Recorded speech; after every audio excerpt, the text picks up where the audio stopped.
पाक वतन ए महबूब वतन, दिल तुझसे खुश आंख तुझसे रोशन, तो मेरी सांसों का चंदन है, तू ही मेरे दिल की धड़कन ए पाक वतन महबूब वतन।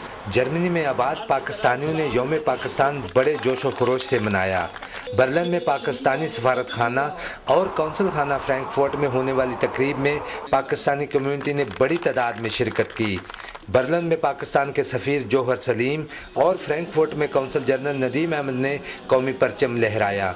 इस मौका पर सदर पाकिस्तान और वज़ीर आज़म पाकिस्तान का पैगाम पढ़कर सुनाया गया। तकरीब से खिताब करते हुए नदीम अहमद ने जर्मनी में मकीम पाकिस्तानी बिजनेस बरादरी पर जोर दिया कि वो अपने वतन अजीज़ पाकिस्तान की माशी तरक्की और खुशहाली के लिए अपना भरपूर किरदार अदा करें।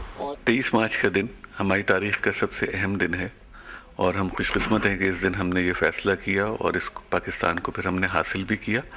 आज के दिन मैं ये महसूस करता हूँ कि पाकिस्तान एक सीधी राह की बहुत अच्छी राह की तरफ जा रहा है और पाकिस्तान इंशाअल्लाह मुस्तक़बिल हमारा मुझे बहुत ताबनाक नज़र आ रहा है और पूरी कौम मुझे एक यकजहती नज़र आ रही है और पूरी कौम में एक अज़म नज़र आ रहा है कामयाबी का और किसी को भी पाकिस्तान के मुस्तक़बिल के अंदर शक नहीं होना चाहिए।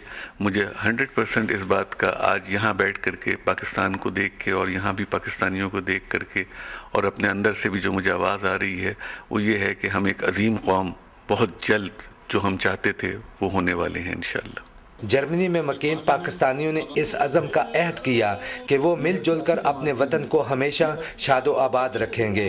बहुत बहुत खुशी का दिन है और इस दिन को जितना जज्बे से हो सकता है और जितने मोहब्बत से हो सकता है बनाएं, यही मेरा पैगाम है सबके लिए, सब पाकिस्तानी भाइयों के लिए। कि जर्मनी में यहाँ पर हमारा यौम पाकिस्तान बहुत ही जज्बे और खुशी से मनाया जा रहा है कि जितने भी पाकिस्तान में मौजूद हैं और पाकिस्तान से बाहर सब आज के दिन दुआ करें कि पाकिस्तान हमेशा खुश आबाद रहे और अल्लाह हमेशा हमारे पाकिस्तान को हिफ्ज़ अमान में रखे।